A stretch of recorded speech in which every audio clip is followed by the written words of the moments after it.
आम आदमी पार्टी के राज्यसभा सांसद संजय सिंह के आवास पर बुधवार को प्रवर्तन निदेशालय ने छापेमारी की है। बताया जा रहा है कि ईडी ने ये छापेमारी दिल्ली की विवादित शराब नीति में घोटाले को लेकर की है। इससे पहले संजय सिंह के करीबियों के यहाँ भी छापे पड़े थे। शराब घोटाले की चार्जशीट में भी संजय सिंह का नाम था। दिल्ली के डिप्टी सीएम मनीष सिसोदिया भी शराब नीति में घोटाले के मामले में गिरफ्तार हुए हैं। बताया जा रहा है कि संजय सिंह को कल रात महिला सशक्तिकरण पर एक कार्यक्रम में भाग लेने के लिए ताइवान जाना था, लेकिन सरकार ने उन्हें राजनीतिक मंजूरी जारी नहीं की, इसलिए वो उड़ान नहीं भर सके। प्रवर्तन निदेशालय ने अपनी चार्जशीट में आरोप लगाया था कि शराब घोटाले के आरोपी व्यवसायी दिनेश अरोड़ा ने दिल्ली के मुख्यमंत्री अरविंद केजरीवाल से उनके आवास पर मुलाकात की थी। इस बैठक में संजय सिंह भी मौजूद थे। ईडी के सामने दिनेश अरोड़ा द्वारा दिए गए बयान के मुताबिक वह सबसे पहले कार्यक्रम में संजय सिंह से मिला था। इसके बाद वह मनीष सिसोदिया के संपर्क में आया।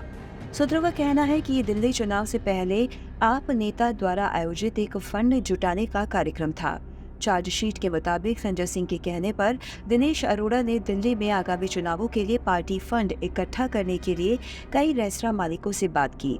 इतना ही नहीं, उसने 32 लाख रुपए का चेक भी सिसोदिया को सौंपा। ईडी ने यह भी आरोप लगाया कि संजय सिंह ने दिनेश अरोड़ा का एक मुद्दा सुलझाया जो एक्साइज विभाग के पास लंबित था। दिल्ली बीजेपी आज सीएम अरविंद केजरीवाल के खिलाफ विरोध प्रदर्शन करेंगी। बीजेपी की ओर से दिल्ली आईटीओ चौराहे पर होर्डिंग्स लगाए गए हैं। बीजेपी केजरीवाल के इस्तीफे की मांग करेगी। बीजेपी की ओर से लगाए गए पोस्टर्स में लिखा है कि शराब घोटाले के सरगना केजरीवाल के साथी बने सरकारी गवाह, केजरीवाल इस्तीफा दो। आप प्रवक्ता रीना गुप्ता ने कहा कि संजय सिंह लगातार पीएम मोदी और अडानी का मुद्दा उठा रहे थे। यही वजह है कि उनके आवास पर ईडी की रेड पड़ी है। उन्होंने कहा, पहले भी कुछ नहीं मिला था, आज भी कुछ नहीं मिलेगा। कल कुछ पत्रकारों के घर पर छापे मारे गए, आज संजय सिंह के यहाँ छापे मारे जा रहे हैं। वहीं शिवसेना प्रवक्ता प्रियंका चतुर्वेदी ने कहा, एनडीए में बीजेपी के एकमात्र सहयोगी ईडी, आईटी, सीबीआई है। इन एजेंसियों का अपना विश्वसनीयता को कम करके सत्ता में बैठे लोगों के लिए एक उपकरण बन जाना कितनी बड़ी गिरावट है। हम संजय सिंह के यहाँ छापेमारी की निंदा करते हैं। इससे पहले भी आम आदमी पार्टी के तमाम नेता जांच एजेंसियों के रडार पर आ चुके हैं।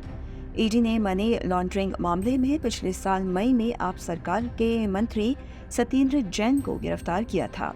हालांकि अभी वह बीमारी के चलते सुप्रीम कोर्ट से अंतरिम जमानत पर है। इसके अलावा ईडी ने दिल्ली शराब नीति में घोटाले के आरोप में इसी साल फरवरी में डिप्टी सीएम मनीष सिसोदिया को गिरफ्तार किया। इसके बाद शराब घोटाले में मनी लॉन्ड्रिंग की जांच कर रही ईडी ने उन्हें गिरफ्तार किया था। सिसोदिया भी जेल में बंद है।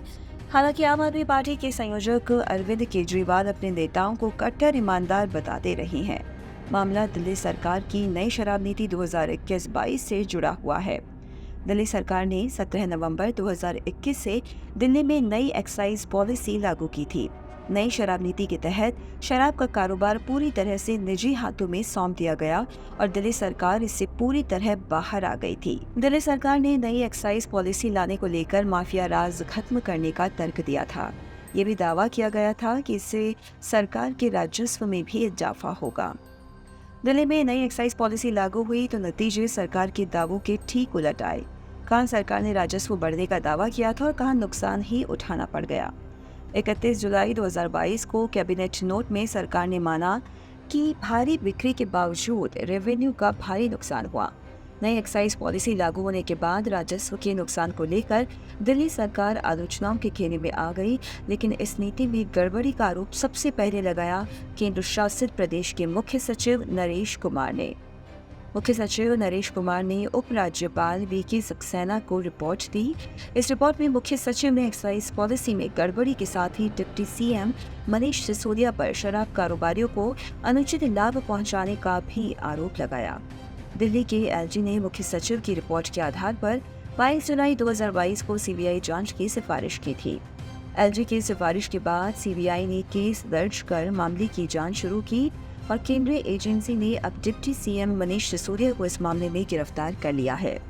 तमाम विवाद, आरोप प्रत्यारोप, राजस्व के नुकसान और सीबीआई जांच के बाद दिल्ली सरकार ने अपने कदम वापस खींच लिए थे और 1 सितंबर 2022 से पुरानी शराब नीति को वापस लागू किया गया था।